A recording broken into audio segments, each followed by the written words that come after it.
bienvenue. Hein. Merci de m'accueillir chez vous. Bon, on va commencer. Nasser, pour savoir un petit peu, déjà, à 2 jours de ce match qui est quand même très particulier dans l'esprit des Marseillais, on a l'impression que l'effectif est peut-être pas à 100%. Il y a eu pas mal d'absences ce matin à l'entraînement. Qu'est-ce que vous pouvez nous dire, notamment sur Milik, sur Benedetto, Thauvin, Alvaro? Par rapport aux joueurs, par rapport à l'effectif, on essaie de ménager certains joueurs. Donc aujourd'hui, il est trop tôt de dire quels sont ceux qui seront aptes pour ce match-là. Mais on essaie de travailler avec chacun pour qu'ils soient dans les meilleures conditions possibles. C'est sûr qu'on a envie d'avoir toujours les joueurs sur le terrain, mais parfois, il faut savoir prendre des responsabilités, de faire souffler des joueurs, même une journée, en étant aux soins, en faisant un travail dans la salle. Donc voilà. Donc, l'effectif qui était sur le terrain est apte. Ceux qui étaient entre les mains des médecins, on attend encore. On est à 2 jours du match, donc on verra leur état. Arek, c'est une petite. On l'a vu se toucher plusieurs fois l'arrière de la cuisse gauche avant de sortir. Est-ce qu'il a une petite gêne à cet endroit?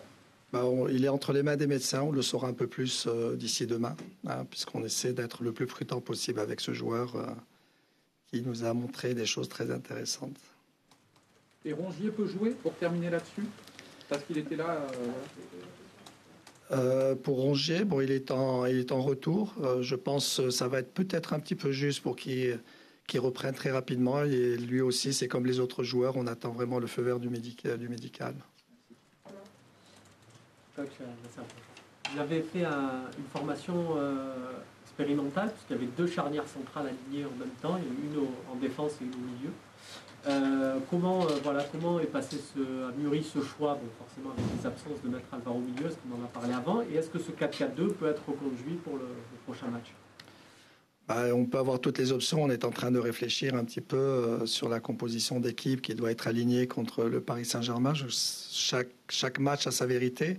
C'est vrai que sur le match de Lens, c'était les absences des milieux de terrain. On avait des garçons qui étaient suspendus ou blessés.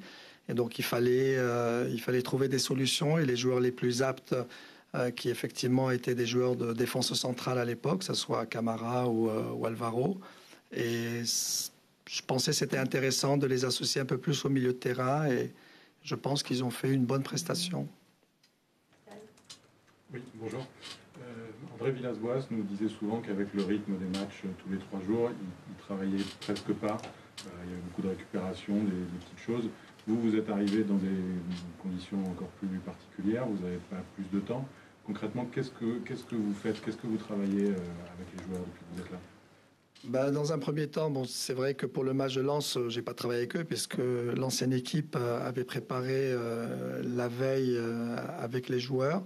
Donc c'était plutôt un discours, revenir sur des fondamentaux, essayer de les mettre, je dirais, à la fois devant leurs responsabilités, mais aussi leur donner confiance, parce que le football reste un sport collectif. Il fallait qu'ils mettent leur qualité au profit de l'équipe. Et puis là, aujourd'hui, au niveau de l'entraînement, on a essayé de régler quelques problématiques que l'on retrouve en constance dans les matchs, que ce soit sur les coups de pied arrêtés ou sur les centres des adversaires. Michel. Coach, bonjour. Est-ce que vous êtes dans un état d'esprit un petit peu, je ne sais pas lunaire, mais est-ce que vous profitez de la situation? Parce que faire un OM PSG, c'est à la fois fantastique, mais c'est aussi particulier parce qu'il y a une certaine pression, vous découvrez. Quel est votre état d'esprit général? Je peux vous garantir que mon état d'esprit est le même qu'avec les jeunes. Certes, c'est une situation particulière, c'est un honneur de côtoyer ces joueurs à l'entraînement, mais on fait le même métier, c'est un métier de terrain, c'est le football.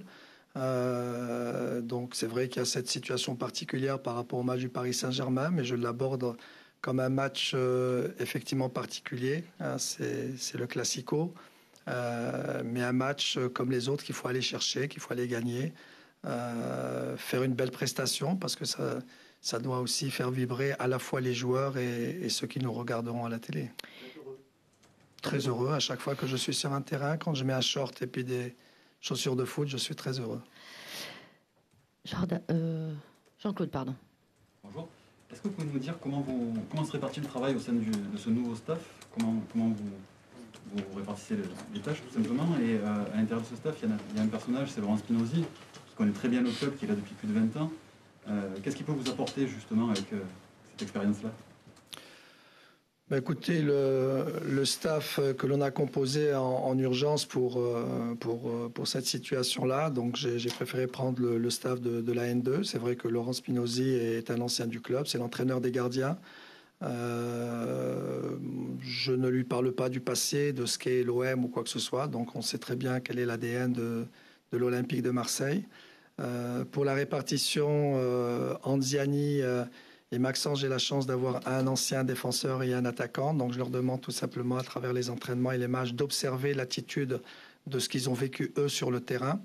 Et puis ensuite, beaucoup d'analyses vidéo avec nos analyses vidéo pour sortir les éléments les plus importants pour constituer nos équipes ou essayer de corriger les erreurs qu'on a pu commettre. J'ai aussi montré les bonnes choses de nos joueurs. Excuse-moi. Jordan. Il s'est passé beaucoup de choses depuis une semaine à l'Olympique de Marseille. On ne va pas revenir sur les événements. Mais est-ce que vous avez le sentiment que vos joueurs sont, d'un point de vue psychologique, en tout cas prêts pour un match aussi important que le Paris Saint-Germain? Oui, c'est vrai qu'ils ont été secoués. Hein. Comme vous dites, il y a eu des événements assez durs. On peut le comprendre à la fois psychologiquement et physiquement. À l'entraînement et dans le discours, j'essaie d'être très proche d'eux et je sens chez eux une grande motivation pour les prochaines échéances, pas seulement le Paris Saint-Germain, mais on a des matchs qui vont s'enchaîner, c'est pratiquement 3 matchs par semaine et donc ils sont très professionnels et focus sur ce qui les attend sur le terrain. Hugo. Bonjour coach, vous êtes le grand inconnu de ce Classico, alors comment vous avez envie de vous présenter à la France du football, on va dire? Comment vous vous présenteriez? C'est pas seulement par rapport au Classico, je suis un formateur dans l'âme. C'est quelque chose qui m'habite, d'être au service des jeunes, pouvoir leur donner la voie pour aller en professionnel, connaître des joies comme ce que connaissent aujourd'hui les professionnels. Je n'ai aucune ambition de médiatisation ni quoi que ce soit par rapport aux différents matchs. Et puis c'est vrai, sur ce match particulier, je veux faire juste mon métier qui m'a été demandé par le club et espérer revenir le plus vite possible avec mes jeunes. Flo. Sans dénigrer ce que je vis tout de suite, c'est du pur bonheur. Flo. Nasser, est-ce que justement vous avez un discours avec vos joueurs qui est celui que vous avez un petit peu avec par rapport au centre de formation? Souvent je sais que vous insistez sur le jeu, la volonté de prendre du plaisir. Est-ce qu'il faut insister sur ce discours-là quand les temps sont durs et qu'il y a une crise sportive, revenir à certains fondamentaux? Est-ce que ça fait partie de votre discours de dire les gars, prenez plaisir et oublions les tracas du quotidien? Tout à fait. C'est d'abord faire son métier sur le terrain, parce que ce métier-là, même quand on forme nos jeunes, on les forme à la haute compétition. Il y a une énorme exigence. L'entraîneur d'une équipe professionnelle, on ne le juge que sur les résultats. On a gagné ou on a perdu. Parfois même quand vous jouez mal et que vous avez gagné, les mauvaises prestations passent derrière. Et quand vous faites un très beau match et que vous perdez, ça devient très compliqué. Donc l'exigence que l'on a avec les jeunes, on l'a aussi avec les pros. Donc c'est vrai que le discours, il est de reprendre du plaisir, de jouer, de tout donner. Et puis on fera les comptes à la fin du match. Mathias. Bonjour coach. Comment vous vous êtes remis dans la peau d'un entraîneur? Je crois que ça fait 17 ans que vous n'aviez pas été numéro 1 sur un banc. Et là, tout à coup, on vous demande de diriger un match dès le lendemain, puis un Classico. Comment vous êtes remis dans ce poste-là? 17 ans, donc je pense que vous avez peut-être zappé quelque chose. Quand j'étais directeur technique national, j'avais la responsabilité des équipes nationales de jeunes et j'avais créé une équipe des moins de 15 ans. Donc j'étais tout le temps avec eux sur le banc de touche, je les ai préparés et j'étais aussi avec eux sur les qualifs, que ce soit les moins de 17 ou les moins de 20. Je me mettais comme adjoint parce que je nommais bien sûr des entraîneurs des moins de 17 et moins de 20 pour les qualifications de la Coupe d'Afrique des Nations. J'ai aussi pris l'équipe nationale du Chan avant qu'elle soit championne d'Afrique au Maroc. Donc, mais c'est vrai que ça fait maintenant 2 ans que je n'étais plus sur le terrain en tant que coach pour coacher le week-end, mais sinon tous les jours de la semaine, je suis sur le terrain avec les différents coachs des équipes pour suivre l'entraînement, pour aussi accompagner les jeunes. Donc c'est vrai que basculer comme numéro 1 dans une équipe, et ben, il faut savoir tout simplement switcher tout de suite dans sa tête, de se dire, de retrouver les réflexes de l'entraînement. C'est ce qui est revenu naturellement, et ça, je tenais à remercier les joueurs parce qu'ils m'ont mis aussi dans de bonnes conditions, il ne faut pas les oublier. Nico. Vous avez confié votre plaisir d'être là et en même temps vous avez aussi dit qu'il vous tardait de revenir à votre fonction initiale. Est-ce que justement vous savez, enfin on vous a donné une échéance sur cet intérim, vous arrivez à avoir une vision un peu ou pas du tout? Non, aujourd'hui je fais ce qui m'a été demandé, de faire le travail d'accompagner cette équipe, de l'entraîner, de l'amener vers, je dirais, vers la compétition qui nous attend tous les week-ends ou éventuellement tous les mercredis. Après, quand le coach viendra, eh ben, je l'accompagnerai aussi pour reprendre les fonctions et prendre le relais. Bruno. Oui, notamment cette saison, on a l'impression que l'Olympique de Marseille, sur ses matchs face au Paris Saint-Germain, était un peu meilleur. Avez-vous ce sentiment-là que finalement, il y a peut-être quelque chose à aller chercher après cette semaine rocambolesque, alors que votre équipe est encore convalescente? Oui, c'est un match. Je pense qu'il n'y aura pas beaucoup de discours à la causerie avec les joueurs. La motivation va être tout à fait naturelle. C'est un de leurs matchs de la saison. Hein. C'est entre guillemets notre Champions League de championnat. Donc c'est vrai que je suis persuadé déjà sur la première mi-temps que l'on a faite à Lens, on a trouvé une équipe généreuse, une équipe qui avance, une équipe qui est joueuse, une équipe qui a été complémentaire dans pas mal d'actions parce que les buts qui ont été marqués, il y a eu beaucoup de générosité, beaucoup de complicité. Quand on voit notamment le deuxième but sur le coup franc avec la remise de Germain, plus la reprise de Alvaro qui se retrouve dans les 16,50 m, et puis je dirais le renard des surfaces avec Milik qui marque. C'est vrai que j'ai envie de retrouver ces mêmes sensations sur le match du Paris Saint-Germain. Je suis persuadé qu'ils commencent à être dans ce mode de fonctionnement pour le match du Paris Saint-Germain. Je suis persuadé que si on arrive à trouver ces sensations, il peut y avoir une belle série derrière. 3 dernières questions, Jean-Claude, de Karim et Nassim. Vous parliez de l'investissement des joueurs. Est-ce que vous pouvez nous expliquer justement à quel point ils ont pris les choses en main? Est-ce que vous avez discuté par exemple avant Lens sur la compo d'équipe avec eux? Comment vous les avez intégrés aussi à la réflexion par rapport à la situation? Non, j'ai pris mes responsabilités par la composition d'équipe. Ils l'ont découverte juste avant qu'on parte au stade. Mon discours a été très simple, que je comprenais tout à fait la situation dans laquelle ils étaient moralement, mentalement. Je l'étais aussi avec eux. Et je leur avais demandé quand même de prendre leurs responsabilités parce que sur les 5 derniers matchs, on fait un match nul et 4 défaites. Et que les défaites, ce ne sont pas les supporters qui sont sur le terrain, c'est eux qui sont sur le terrain. Et qu'il ne fallait pas reposer la faute sur qui que ce soit et qu'il fallait aller chercher le résultat. Mais que le résultat, il fallait qu'on le fasse collectivement, avec beaucoup de sérénité, sans excitation.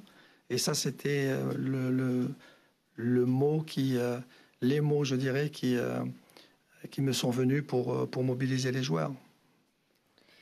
Karim. Nasser, vous avez parlé beaucoup de la première mi-temps et c'est vrai que les observateurs, même les journalistes, on est tous d'accord pour dire qu'il y a eu quasiment 2 visages. Hein. Il y a eu une bonne première mi-temps, mais une deuxième mi-temps où l'OM a été un peu plus en difficulté aussi physiquement. Est-ce que vous faites ce constat? Et avec l'enchaînement des matchs tous les 3 jours, comment on peut réussir à redonner un peu de peps à cette équipe qui n'avait pas joué depuis 10 jours quand même? Oui, donc c'est vrai que notre deuxième mi-temps n'a pas été à la hauteur de la première. C'est vrai qu'on a subi. Il y a eu un changement tactique chez l'adversaire en passant à 4 alors qu'ils étaient à 5 et ça nous a... On avait mis un plan pour justement contrer ces 5 défenseurs en deuxième mi-temps 4. Et j'avais dit aux joueurs d'être très attentifs sur les 10 premières minutes et les 15 premières minutes étaient capitales. Si on arrivait à passer à 2-0 sur ces 10 minutes, on avait de grandes chances de remporter le match. Malheureusement, dès la première minute, on prend ce but. Ensuite, bien sûr, il y a eu le deuxième, mais on a eu quand même une occasion à être à 3-1. Je pense à 3-1, on aurait repris le dessus sur cette équipe-là. Il ne faut pas oublier que Lens est une très belle équipe. On l'oublie parce que les résultats qu'elle a, ce n'est pas le fruit du hasard, mais c'est une très belle équipe. Et ce que je disais, c'est que les observateurs, quand ils voient sur le plan physique un petit peu une baisse en deuxième mi-temps, c'est parce qu'ils ont beaucoup donné sur cette première mi-temps. Et par contre, il y a une chose qui a été importante, c'est que malgré la baisse, malgré l'égalisation, l'équipe est restée mobilisée. Ce que je craignais, c'est que l'équipe lâche mentalement et qu'on prenne un troisième but. Et c'est vrai que la deuxième mi-temps n'était pas celle que j'attendais. On finit avec toi, Nassim. Coach, bonjour.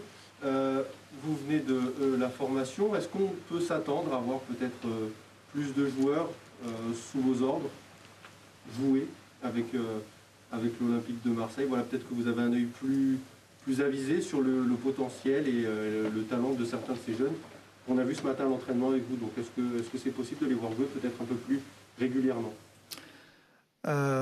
Possible comme pas possible, pour une simple raison que l'exigence est très haute. C'est pour ça qu'on a des jeunes joueurs qui sont professionnels, qui ont du potentiel.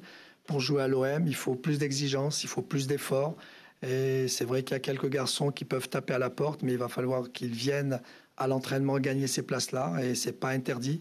C'est à eux d'aller montrer leur place et de faire les efforts pour la gagner, pour être en concurrence avec les différents joueurs qui sont installés en équipe première. Merci. Pardon, est-ce qu'on peut avoir des infos sur Encham, s'il est qualifié, s'il est blessé?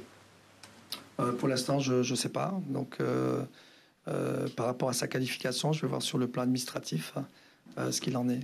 Je l'ai découvert comme vous. Merci. Merci.